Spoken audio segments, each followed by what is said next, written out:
بسم اللہ الرحمن الرحیم۔ السلام علیکم everyone, my name is Hadiqa Saleem and welcome back to my channel. انشاءاللہ آج ہم پانی کے حالات کو پڑھیں گے کہ کون سے پانی سے نجاست کو زائل کرنا جائز ہے اور کون سے پانی سے جائز نہیں ہے۔ تو امید کرتے ہوں انشاءاللہ آپ کی بات سمجھ آ جائے گی۔ اللہ تعالیٰ سے دعا ہے کہ اللہ تعالیٰ اس پڑھنے پڑھانے کو اپنی بارگاہ الہی میں قبول و منظور فرمائے۔ تو لکھا ہوا ہے وَلَا يَجُوزُ بِمَا اُعْتُصِرَ مِنَ الشَّجَرِ وَالثَّمَرِ، ٹھیک ہے، یعنی احداث کی طہارت کسی بھی نجاست کو زائل کرنا یا پھر وضو وغیرہ کرنا جائز نہیں ہے۔ کس پانی سے؟ بما ان، اس پانی سے اُعْتُصِرَ جو نچوڑا گیا ہے، من الشجری کسی درخت سے، وثمر یا پھل سے۔ جو پانی درخت یا کسی پھل سے نچوڑ کر نکالا گیا ہو اسے وضو کرنا جائز نہیں، کیونکہ یہ مائع مطلق نہیں۔ مائع مطلق وہ ہے کہ لفظ پانی کہنے سے اس کی طرف ذہن منتقل ہو۔ صحیح، کسی بھی نچوڑے ہوئے، کسی بھی درخت کے نیچے ہوئے عرق سے یا پھر جو ہے آپ کے پاس کسی بھی شربت سے احداث کی طہارت جائز نہیں ہے، اس لیے کہ اس پانی کے تصور سے یہ والے پانی ذہن میں نہیں آتے۔ اس لیے کہ اگر کسی انسان نے گھر میں کنویں اور سمندر کا پانی فرض کر لیں اور یہ نچوڑا ہوا پانی بھی فرض کر لیں، پھر کسی سے کہیں کہ پانی لاؤ، تو اس کا ذہن اول قسم کے پانی کی طرف منتقل ہوگا، نہ کہ ثانی کی طرف، ٹھیک ہے۔ کسی کے گھر میں سمندر کا پانی موجود ہے اور کنویں کا پانی موجود ہے مثال کے طور پر، اور دوسری طرف اس کے پاس کسی شربت وغیرہ کا یعنی کسی پھل کا عرق ہے یا کسی درخت کا عرق ہے، اور اس سے پانی منگوایا جائے تو اس کا ذہن پہلی طرف کے پانیوں کی طرف جائے گا، نہ کہ درخت سے نچوڑا ہوا پانی یا کسی شربت کی طرف، ٹھیک۔ تو پتہ چلا مطلق پانی جو ہے وہ پہلا والا پانی ہی ہے، صحیح، تو نہ کہ ثانی کی طرف۔ بس ثابت ہوا کہ نچوڑا ہوا پانی مائع مطلق نہیں، اور مائع مطلق نہ ہونے کی صورت میں حکم تیمم کی طرف منتقل کیا گیا ہے، ٹھیک۔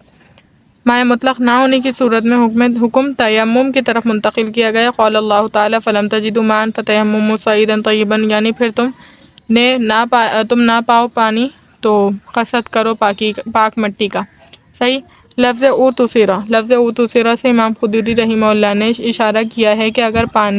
پانی انگور کے شاخوں سے خود ٹپکے تو اس سے وضو کرنا جائز ہے۔ اوتوسیرا سے اس طرف اشارہ کر دیا کہ اگر پانی جو ہے نا وہ انگور وغیرہ کے شاخوں سے خود ٹپکے، یہ ایک پروسیس ہوتا ہے ان پھلوں پودوں کا، گیوٹیشن کا، یعنی جیسے آپ نے پڑھا ہوگا ٹرانسپائریشن ہوتی ہے پودوں میں، کہ آپ نے کبھی دیکھا ہو صبح کے وقت اگر پودے گھر میں موجود ہوں یا فضا میں بھی آپ دیکھتے ہیں کہ نمی جو ہے نا، نمی پائی جاتی ہے، اوس ہوتی ہے، تو پودوں کے پاس بھی ہوتی ہے۔ تو بیسیکلی ہوتا یہ ہے کہ پانی کی مقدار جب پودوں میں زیادہ ہو جاتی ہے تو وہ ٹرانسپائریشن کے تھرو، یعنی آبی بخارات کے ذریعے سے پانی کے ڈراپلیٹس اوپر آ جاتے ہیں پتوں کے اوپر، یا کبھی پانی زیادہ ہو جاتا ہے تو پتوں کے جو کنارے ہوتے ہیں ان سے خطروں کی صورت میں ٹپکتا ہے، وہ گیوٹیشن کا پروسیس کہلاتا ہے۔ خیر، بتانے کا مقصد یہ ہے کہ یہاں پر امام قدوری رحمہ اللہ نے اوتوسیرا کے لفظ سے اس بات کو ظاہر کرنا چاہا کہ جو پانی عرق کی صورت میں نچوڑ کر نکالا گیا ہو، ٹھیک ہے، پیس کر اور پانی اس کو اس طرح عرق کے ذریعے سے نکالا ہو تو اس سے احداث کی طہارت جائز نہیں ہے۔ مگر علامہ حلبانی کی رائے یہ ہے کہ اس سے بھی وضو جائز نہیں ہے، کیونکہ اس پر ماء شجر درخت کا پانی کا اطلاق ہوتا ہے، نہ کہ مائع مطلق کا، ٹھیک ہے۔ ایک علماء کے نزدیک، عالم کے نزدیک جو ہے اس سے بھی جائز نہیں ہے، کیونکہ یہ بھی مطلق پانی نہیں ہے۔ وَلَا بِمَاءٍ غَلَبَ عَلَيْهِ غَيْرُهُ فَأَخْرَجَهُ عَنْ تَبْعِ الْمَاءِ، اور اس پانی سے بھی جائز نہیں ہے کہ جس پر اس کا غیر غالب آ گیا ہو، کوئی اور چیز اس پر غالب آ گئی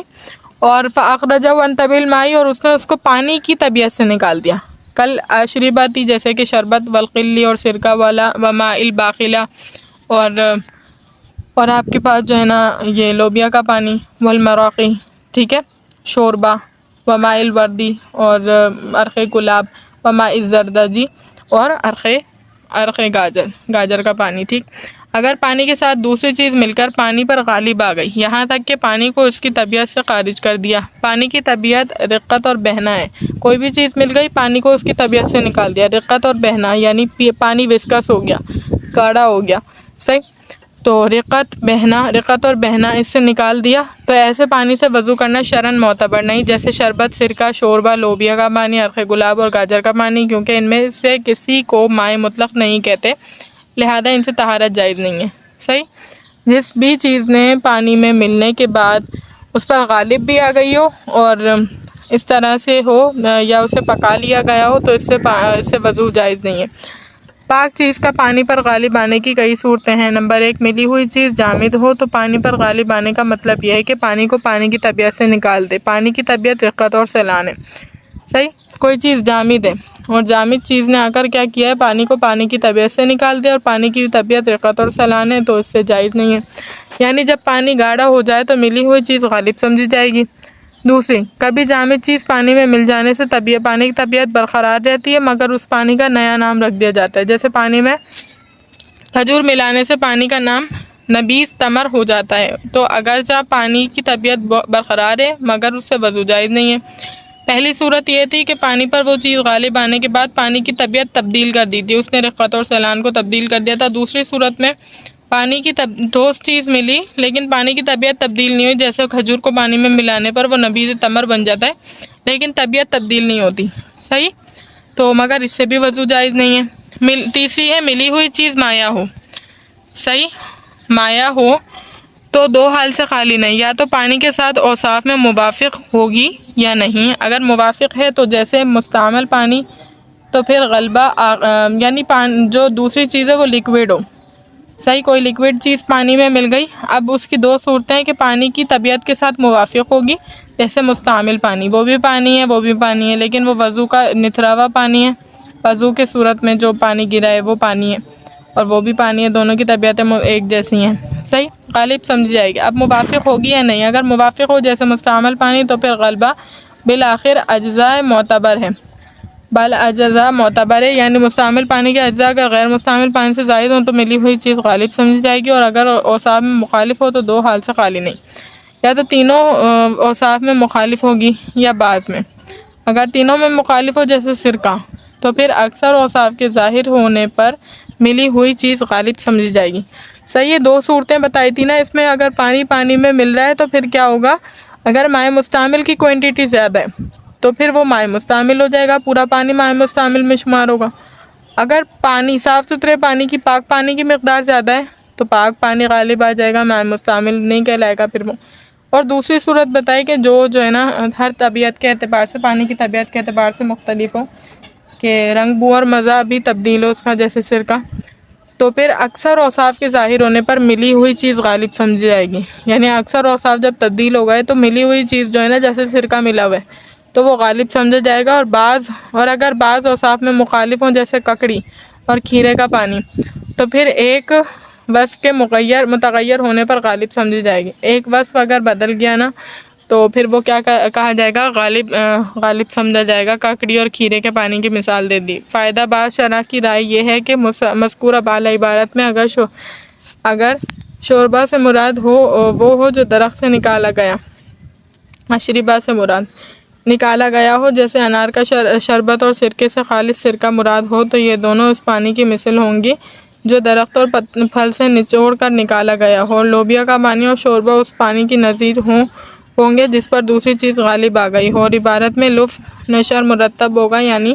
بیمائن عورت و سرا کی مثالیں مقدم ہیں اور بیمائن غلبہ کی مثالیں مؤخر ہیں۔ اور اگر اشربہ سے مراد وہ پانی ہے جس میں شیریں ملا دی گئی ہو، شیرہ ملا دیا گیا ہو، اور سرکہ سے مراد وہ سرکہ ہو جو پانی کے ساتھ ملا دیا گیا ہو، تو پھر یہ چاروں مثالیں اس پانی کی نظیر ہوں گی اس پر دوسری چیز غالب آ گئی ہو، ٹھیک ہے؟ بندے کے ناقص خیال میں اول چار بیمائن غلبہ علیہ غیرہ کی مثال قرار دینا اور آخری دو یعنی ماء البردی و ماء الزردجی کو بیمائن و تسرہ کی مثالیں قرار دینا زیادہ واضح ہے، صحیح؟ اور اس وقت یہ لف و نشر غیر مرتب کے قبیل سے ہوگا۔ وتجوز الطہارۃ بماء خالطہ شیء طاہر فغیر احد اوصافہ کماء، ٹھیک ہے، مدی الماء الذی یختلط بہ الاشنان والصابون والزعفران، یعنی تجوز طہارت جائز ہے اس پانی سے بھی کہ جس میں کوئی پاک چیز مل گئی اور اس نے اس کے پانی کے ایک وصف کو بدل دیا، صحیح؟ جیسے کہ ٹھیک ہے، جیسے کہ کماء المدی سیلاب کا پانی، والماء الذی یختلط بہ الاشنان، اور وہ پانی جس میں اشنان مل گئی ہو، صابن اور زعفران مل گیا، صحیح؟ اچھا، اگر پانی میں کوئی پاک چیز مل گئی مل گئی اور اس نے پانی کے تینوں اوصاف یعنی رنگ، بو، مزہ میں سے کسی ایک وصف کو متغیر کر دیا، جیسے سیلاب کے پانی جس میں مٹی، درختوں کے پتے وغیرہ مل جاتے ہیں، تو یہ زعفران ایک قسم کا نہایت خوشبودار زرد رنگ کا پھول ہے کا پانی، یہ صابن یا اشنان اس قسم کی نباتات جس کو ہاتھ دھونے میں استعمال کرتے ہیں، ملا ہوا پانی، تو جب تک کہ رقت اور سیلان باقی ہو اس پانی سے وضو کرنا جائز ہے، کیونکہ اس کو مطلق پانی کہنا صحیح ہے، ٹھیک ہے، اور مطلق پانی سے وضو جائز ہے، نیز ان اشیاء کے ملنے سے